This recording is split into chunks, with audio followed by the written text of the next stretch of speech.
This radio here is the Sony model TR-72, and if you don't count the little kit radio they built, this is the second transistor radio model ever to come from Sony.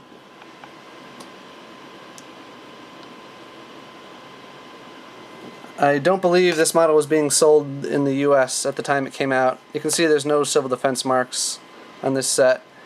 And this particular example was built before what is now Sony even became Sony.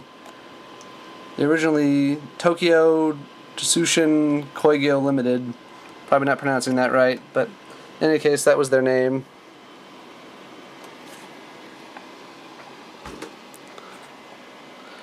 This model went through a number of revisions. This is one of the very earliest ones, though. Not the earliest, but probably the second revision. Here's another example of this model, which I intend to sell soon. It's a little bit later one. You can see this one's marked Gendis Sony.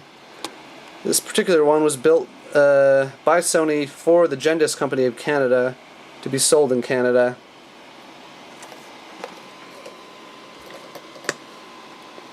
You can see it says Sony Corp on the back.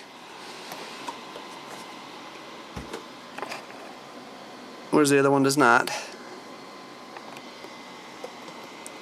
Neither of these sets works, unfortunately, and because they're pretty high value, I am going to leave them alone.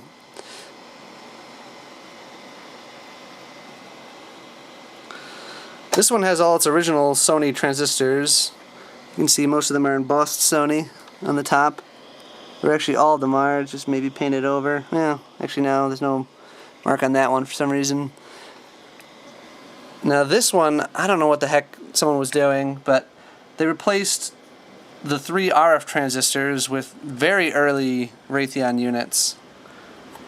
And by very early, I mean some of the first made. You can see there's a handwritten number on the side. That's probably the gain.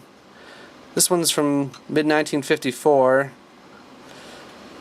And this one here is from the 24th week of 1953, so a full year before the first transistor radio, the Regency TR-1 came out, and 2 years before this model came out. No idea why they did that.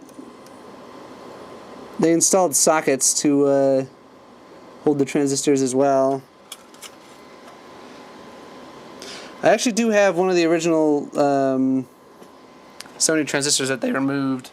It was stuck to the speaker magnet. I put that away in my spare parts collection. Not sure how they got the label out without damaging it, because there's a screw holding the chassis there. That's why at first I thought this might be a factory thing, but I just can't see why Sony would do that themselves.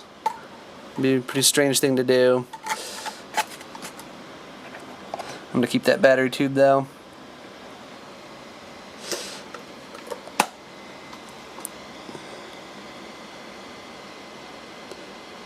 I'm not sure what anyone's done to this one. The only thing I've done in an effort to get it working was reattach this antenna wire here that was loose. Other than that, I left it alone. And when that didn't fix it, said better off just to let it be. I'll post something in the description when I put this guy up for sale. Thanks for watching.